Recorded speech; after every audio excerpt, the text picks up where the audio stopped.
ప్రైజ్లాడండి. వందనాలు. బాగున్నారా? చాలా సంతోషం. ఇటు రీతిగా మిమ్మల్ని కలుసుకోవడానికి దేవుడు మరో చక్కటి అవకాశాన్ని ఇచ్చాడు. ఈ కుటుంబ ఆశీర్వాద కూడికల్లో మన కుటుంబాలు ఆశీర్వదించబడాలంటే ఏం చేయాలి, ఎలా ఉండాలి అనే కొద్ది విషయాలు మనం నేర్చుకుంటున్నాం. పేతురు రాసిన 2వ పత్రిక 1వ అధ్యాయం 5-7 వచనాలు. ఆ హేతువు చేతనే మీ మట్టుకు మీరు పూర్ణ జాగ్రత్త గలవారై మీ విశ్వాసం నందు సద్గుణమును, సద్గుణం నందు జ్ఞానమును, జ్ఞానం నందు ఆశానిగ్రహమును, ఆశానిగ్రహం నందు సహనమును, సహనం నందు భక్తిని, భక్తి యందు సహోదర ప్రేమను, సహోదర ప్రేమందు దయను అమర్చుకొనుడి. ఇవి మనం కలిగి ఉంటే మన కుటుంబాలు ఆశీర్వదించబడుతున్నాయి అన్నాడు దేవుడు. మనం ఆశీర్వదించబడాలంటే ఇవన్నీ మనలో ఉండాలండి. ఈ 21 రోజు కుటుంబ ఆశీర్వాద కొడుకుల్లో 4వ రోజున మనం వినబోతున్న వాక్యము మన కుటుంబాలు ఆశీర్వదించబడాలంటే ఈ వాక్యాలన్నీ అవే వస్తాయి. జాగ్రత్తగా వింటూ ఉండండి. ప్రతిదీ మన కుటుంబాలు ఆశీర్వదించబడాలంటే మనం ఏం కలిగి ఉండాలో ఒక్కొక్కటి నేర్చుకోవాలండి. ఇది ఎలా నేర్చుకోవడం అంటే ఆలు నేర్చుకుంటాం కదా. ఆలు నేర్చుకుంటే పదాలు చదవలేం. పదాలు వస్తే కానీ పారాగ్రాఫ్ చదవలేం. ఒక పుస్తకం చదవలేం, పేపర్ చదవలేం. కానీ అక్షరాలు నేర్చుకోకుండా పదాలు చదువుతున్నాం కుదురుతుందా? కుదరదు. అలాగే నువ్వు ప్రార్థన చేసేసినా, వాక్యం చదువుతున్నా, నీలో క్రైస్తవుడు ఉండవలసిన లక్షణాలు లేకపోతే, ఈ గుణగణాలు లేకపోతే నువ్వు ఎంత ప్రార్థన చేసినా వ్యర్థమే, ఎంత భక్తి చేసినా వ్యర్థమే. కాబట్టి నీ జీవితంలో ఏం కలిగి ఉండాలి ప్రియ సోదరి సోదరుడా? దేవుడు చెప్తున్నాడు ఈ రోజున ఇవి కలిగి ఉంటే, ఇవి ఎలా కలిగి ఉండాలి? పూర్ణ జాగ్రత్తతో కలిగి ఉండాలి. అలాంటి పూర్ణ జాగ్రత్త కలిగి ఉండాలన్నాడు. మన కుటుంబాలు ఆశీర్వదించబడాలంటే మనము పరిపూర్ణమైన జాగ్రత్త కలిగి ఉండాలి. పరిపూర్ణమైన జాగ్రత్త కలిగి ఉంటే ప్రియ సహోదరి సహోదరుడా, దేవుడు అంటున్నాడు తప్పక నీ కుటుంబాన్ని ఆశీర్వదిస్తాను.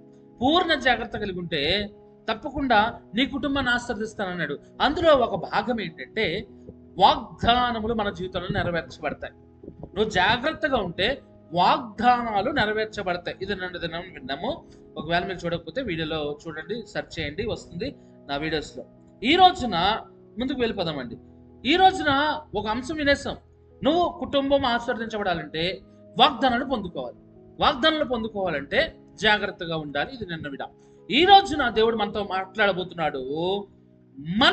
మన కుటుంబాలు ఆశీర్వదించబడాలంటే జాగ్రత్త కలిగి ఉంటే మన జీవితాల్లో ఏం పొందుకుంటాం? పేతురు రాసిన 2వ పత్రిక 1వ అధ్యాయము 8వ వచనం. పేతురు రాసిన 2వ పత్రిక 1వ అధ్యాయము 8వ వచనం. ఇవి మీకు కలిగి విస్తరించిన ఎడల, ఇవి మీకు ఏవి? ఈ యొక్క మనం చెప్పుకున్నాం కదా, పూర్ణ జాగ్రత్త కలిగి మనము విశ్వాసము, ఆశా నిగ్రహము, సహనము, జ్ఞానము, సహోదర ప్రేమ, దయ, భక్తి ఇవన్నీ మనలో అమర్చుకుంటే గనక, జాగ్రత్త కలిగి ఇవన్నీ మనలో ఉంటే గనక దేవుడు అంటాడు, చదువుకుందాం 2 పేతురు 1:8, ఇవి మీకు కలిగి విస్తరించిన ఎడల, జాగ్రత్త కలిగి ఇవన్నీ మీకున్న ఎడల, అవి మన ప్రభువు అయిన యేసుక్రీస్తుని గూర్చిన అనుభవ జ్ఞాన విషయములో మిమ్మును సోమరులైనను నిష్ఫలులైనను కాకుండా చేయును. దేవునికి స్తోత్రం.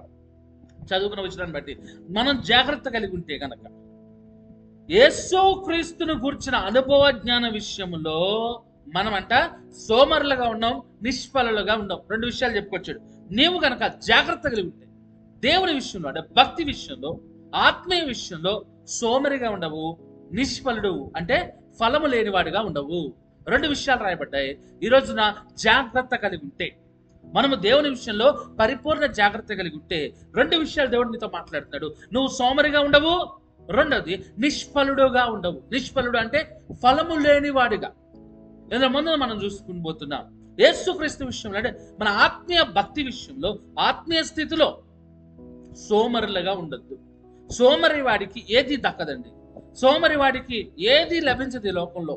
అంటే సోమరికి ఏది లభించదు. అలాగే ఆత్మీయ సోమరితనం మనలో ఉందేమో ఒకసారి పరిశీలించుకుందాం. ఆత్మీయంగా మనం సోమరులు అవుతున్నామా? అంటే బాప్తిసం తీసుకున్నప్పుడు నీ భక్తి ఎలా ఉంది? బాప్తిసం తీసుకున్నప్పుడు నీ ప్రార్థనా స్థితి ఎలా ఉంది? బాప్తిసం తీసుకున్నప్పుడు నువ్వు చర్చికి వెళ్ళే సమయం ఎలా ఉంది? అంటే అప్పుడేమో ఆనందం, అప్పుడేమో సంతోషం, అప్పుడు పరిగెట్టేసేదాన్ని చర్చ్ అంటే నాయనా. మరి ఇప్పుడు ఏమవుతుంది? చర్చి విషయంలో ఏమైంది? నీ భక్తి విషయంలో ఏమైంది? నీ ప్రార్థన విషయంలో ఏమైంది? మనము ఆత్మీయంగా ఎదగాలండి. ఆత్మీయ సోమరితనం కాదు.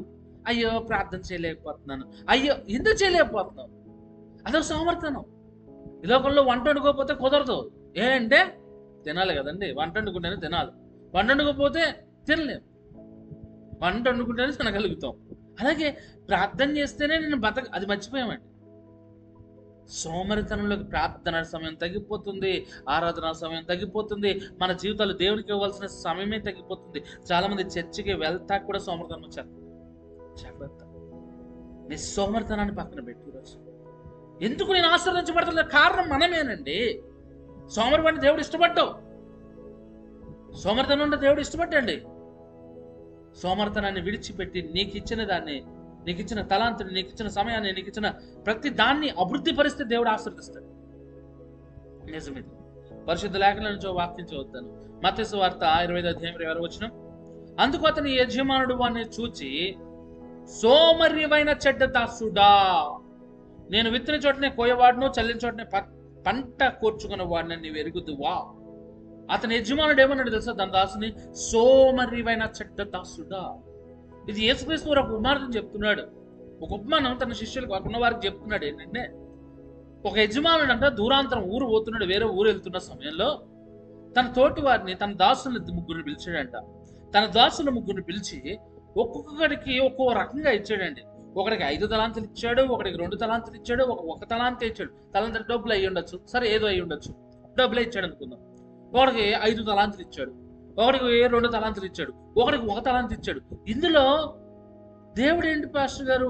ఒకరికి ఒకలాగా దేవుడు స్వార్థపరుడు కాదు. ఎవరు ఎంత సామర్థ్యంతో ఉన్నాడో ఆ సామర్థ్యాన్ని బట్టి దేవుడు ఇస్తాడు. మన జీవితాల్లో కూడా మనం అనుకోవచ్చు కదా, వాళ్ళేంటి ప్రభు అంత గొప్పలు అయిపోతున్నారు, వాళ్ళేంటి ప్రభు ఇంత గొప్పలు అయిపోయారు, నా బతికేంటి ప్రభు, నువ్వు నాకేమి. ఎవరి సామర్థ్యాన్ని బట్టి దేవుడు వారికి అలా ఇస్తున్నాడు గమనించు. వారి సామర్థ్యం దేవుడికి ఎరుగు గనక వారి సామర్థ్యానికి తగ్గట్టుగా ఒకడికి 5, ఒకడికి 2, ఒకడికి 1 ఇచ్చాడు. నీ జీవితంలో నువ్వు సామర్థ్యంగా ఉంటే, సోమరిగా లేకుండా సామర్థ్యత కలిగి ఉంటే నీ జీవితంలో కూడా దేవుడు ఇస్తాడు. ఇందులో మనం వింటూ ఉన్నాం ఈ రోజున. ఒకడు 5 ఇచ్చాడంటే, ఒకడు 2 ఇచ్చాడు, ఒకడు 1 ఇచ్చి ఒరే నాయన బాయ్ బాయ్ అని చెప్పి వెళ్ళాడు. ఆయన చెప్పి కొద్ది కాలం తర్వాత వచ్చిన తర్వాత 5 అంటే వచ్చి పిలిచాడు, దాసుని పిలిచి, ఒరే నాయనలారా రండి, నీకు ఇచ్చిన దాన్ని ఏం చేశారు అన్నప్పుడు 5 తలాంతులు ఇచ్చినాడు. అన్నాడు, అయ్యా ఈ 5 తలాంతులు కష్టపడి 5 తలాంతులు చేశా. సంతోషం, హల్లెలూయా.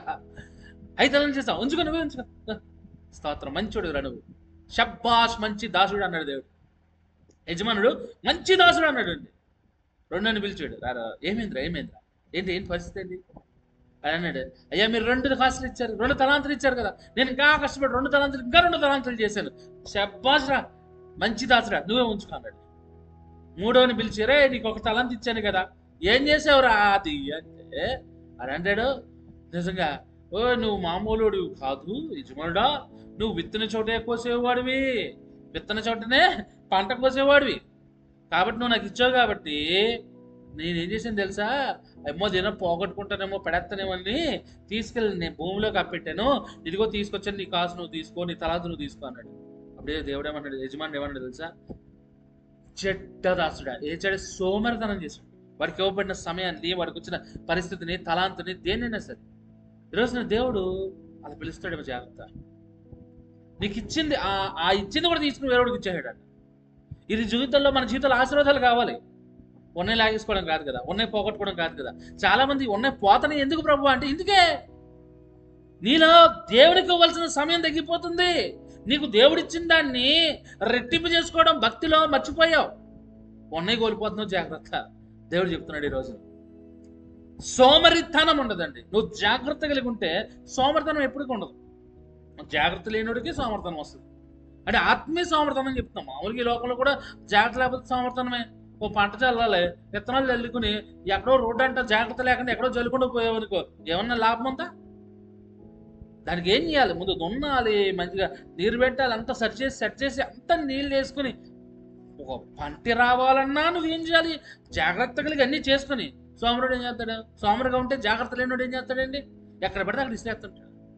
వాడు చూడు, సోమరిగా ఉండకు. సోమరిగా ఉండకూడదంటే, ఆత్మీయంగా సోమరితనంలో ఉండకూడదంటే జాగ్రత్త కలిగి ఉంటే, నీలో సోమరితనం ఎప్పుడైతే లేదో అప్పుడు ఖచ్చితంగా ఆశీర్వదించబడతావు కదా, అంతే కదండి. 2వ విషయం రాయబడ్డది, నిష్ఫలుడుగా. ఇవి మీకుంటే మీరు నిష్ఫలులు ఉండరు. ఏంటవి? పరిపూర్ణ జాగ్రత్త కలిగి. ఇవి అంటే పరిపూర్ణ జాగ్రత్తలో మనం కలిగి ఉంటే, పూర్ణ జాగ్రత్త కలిగి ఉంటే మనము నిష్ఫలులుగా ఉండము. ఎలా ఉండమండి? నిష్ఫలుడు. నిష్ఫలుడు అంటే ఫలాలు కాదు, ఫలితము లేనివాడిగా ఉంటావు. అంటే ఫలితం ఉంటుంది. నువ్వే పని చేస్తున్న అందులో నీకు ఫలితాన్ని ఇస్తాడు. నిష్ఫలుడుగా అంటే మరి దారుణం. ఏది చేసినా ఎక్కడ ఆశీర్వాదం? ఈ రోజున మన కుటుంబాలు ఆశీర్వదించబడాలంటే జాగ్రత్త కలిగి ఉంటే నువ్వు సోమరిగా ఉండవు. రెండోది నిష్ఫలుడుగా ఉండవు, ఫలితం వచ్చేవాడిగా ఉంటావు. ఫలితం లేనప్పుడు ఇంకెక్కడ ఆశీర్వాదం? దేవుడు నేను ఆశీర్వదించాలనుకుంటున్నాడు, అందుకే అత్యధికమైన ఆశీర్వాదాలు ఇచ్చాడు, అమూల్యమైన వాగ్దానాలు ఇచ్చాడు అన్నాడు దేవుడు. అత్యధికమైన వాగ్దానాలు మనల్ని ఆశీర్వదించబడడానికి దేవుడు ఇస్తే, అన్ని ఆశీర్వాదాలు కొమ్మరిస్తే మన జీవితాలు ఎందుకు మనం పొందుకోలేకపోతున్నాం? ఫలితం లేని వారిగా బతుకుతున్నాం, ఫలితం లేని వారిగా జీవిస్తున్నామేమో, ఆత్మీయ జీవితంలో ఫలితం లేని వారిగా బ్రతుకుతున్నామేమో, ఫలింపు లేని వారిగా ఉంటున్నామేమో. నిష్ఫలుడిగా ఉండకూడదంటే జాగ్రత్తగా ఉంటేనే కదా ఫలం ఉంటుంది. ఈ లోకంలో ఎక్కడైనా సరే జాగ్రత్త కలిగి ఉంటేనే దేవుని విషయంలో ఫలము కలుగుద్ది. నిష్ఫలుడుగా ఉండడు ఎవరు? దేవునిలో భక్తిలో జాగ్రత్త కలిగి ఉంటే. యేసు ప్రభు శిష్యులో ఒక ఆయన ఉన్నాడు, ఆయన గురించి చెప్తాను చూడండి. దేవుని పక్కనే ఉన్నప్పటికీ ఫలితం లేకుండా పోయింది బతుకు. మత్తయి సువార్త 27:5. మత్తయి సువార్త 27:5. అతడు ఆ వెండి నాణములు దేవాలయంలో పారవేసి పోయి ఉర్రి పెట్టి కొనను. ఎవడో మనకు తెలుసు, యూదాయిస్కరియోతు యేసు ప్రభుతోనే ఉన్నాడు, పరిచర్య అంతట్లో ఉన్నాడు.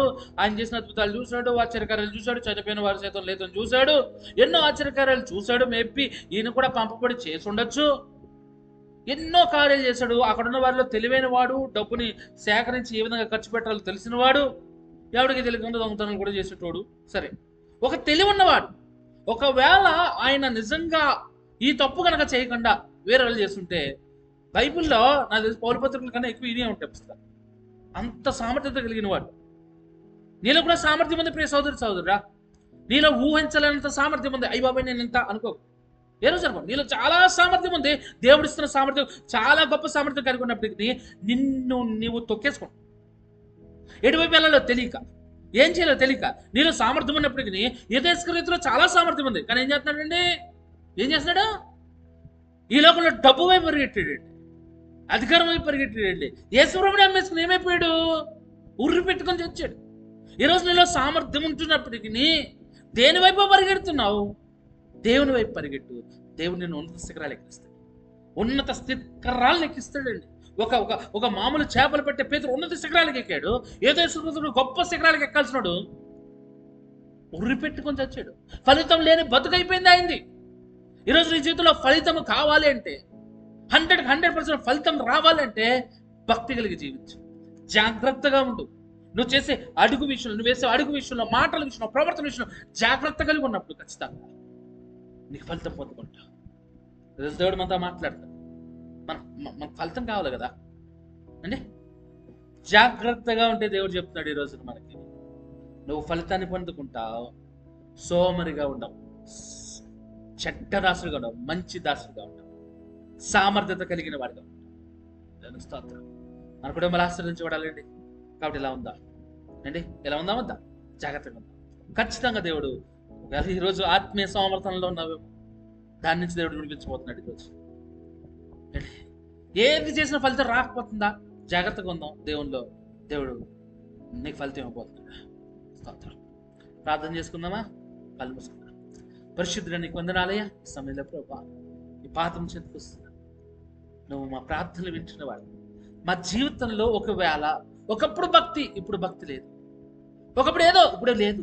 నువ్వు సహాయం తెచ్చి ఆ సోమర్థనం నుంచి నాకు బయటపడి, ఆత్మీయ సోమర్థనం నుంచి నన్ను బయటపడి నా కుటుంబం ఆశీర్వదించబడాలి. ఒకవేళ నా సోమర్థనం వల్ల, నా భక్తి తగ్గిపోవడం వల్ల నేను దేవా నన్ను క్షమించాలి.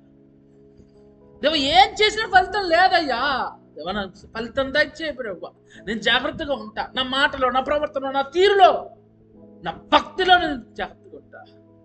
నాకు ఫలితం దయచేయి. ఎవరైతే వీడియో చూసి ప్రార్థనలో పాల్గొంటున్నారు, వాక్యం విన్నారు, నిజంగా ఇవి వారి జీవితాలు నెరవేర్చు. యేసు మంచి నామతండి. Praise lord. చాలా సంతోషం. ఒకవేళ మీరు కనుక ప్రార్థనా స్థితిలో ఉన్నట్లయితే ఖచ్చితంగా మీరు కామెంట్ చేయండి. ఖచ్చితంగా మీ కొరకు నేను ప్రార్థన చేస్తాను. మీరు మొదటిసారి వీడియోని చూస్తున్నట్లయితే ఛానల్ని సబ్స్క్రైబ్ చేసుకురండి. దేవుడు మిమ్మల్ని దీవించుగాక. వందనాలు.